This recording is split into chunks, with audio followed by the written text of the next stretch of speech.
فاتت عملة جديدة على الخط بلبنان، البيتكوين. بطل الحديث محصور بين الليرة والدولار بعد سقوط الثقة بالقطاع المصرفي، خاصة عند الناس اللي بعدها قادرة توفر مصاري وبحاجة تضب مصرياتها برات البنك وبرات البيت. انطلقت البيتكوين بال2009 وهي أكبر عملة رقمية لا مركزية بالعالم، منا بحاجة لمصرف مركزي يصدرها ولا لأي طرف ثالث مثل الحكومة لإدارتها. عم تتحول البيتكوين تدريجيا لنظام مالي بديل قادرة تنافس الدولار، لأنه قدرتها الشرائية ما بتتأثر بالتضخم وممكن استعمالها للبيع أو الشراء أو الاستثمار على المدى البعيد. وقادرة البيتكوين تنافس الذهب لأنها قابلة للتنقل بشكل سريع وآمن.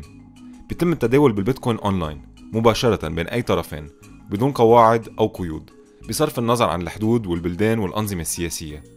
اليوم بيتخطى سعر البيتكوين الواحد $50,000، بس ممكن الشخص يشتري أجزاء صغيرة من البيتكوين مثل القروش. وبما أنها عملة جديدة نسبياً، بعده سعر البيتكوين عم بيتغير بسرعة، وبشكل عام قيمتها عم تتصاعد ومرجحة تعلى أكتر بما أنه كميتها محدودة وعم تنعرض على التداول بشكل تدريجي. النقاش حول البيتكوين بالعالم بعده مقسوم. الفريق الأول بيشوفها فقاعة وبيقدر أنها رح تنهار قريباً، أو بيعتبر أنها عاجزة عن خلق نظام مالي بديل لأنها جزء من النظام نفسه. بيفضل هالفريق يحكي على سلبيات البيتكوين مثل أثرها على البيئة من وراء الاستهلاك المفرط للطاقة لاستخراجها، والفريق الثاني بيركز على الحرية والسرية اللي بيأمنها التداول بالبيتكوين، خصوصا إنها عملة مشفرة ما ممكن تزويرها، بتتضمن نظام من الرقابة الذاتية بيمنع الفساد والسرقة والاحتيال. بيعتبر هالفريق إنه كل الآراء المنتقدة للبيتكوين ناتجة عن الانزعاج من عملة عم تنمى على حساب النظام المالي الحالي. So where I see crypto as effectively as a replacement for cash.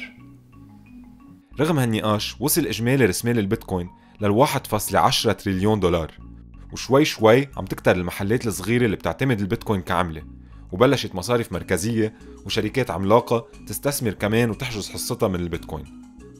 بلبنان توسع سوق البيتكوين مع الانهيار الحالي، وصارت بعض الجروبات بتضم أكثر من 2000 شخص بيشتروا وبيبيعوا بيتكوين بشكل يومي. وبتقول التقديرات إنه في تحويلات بيتكوين بملايين الدولارات بلبنان شهرياً. بس المشهد الرسمي بغير محل.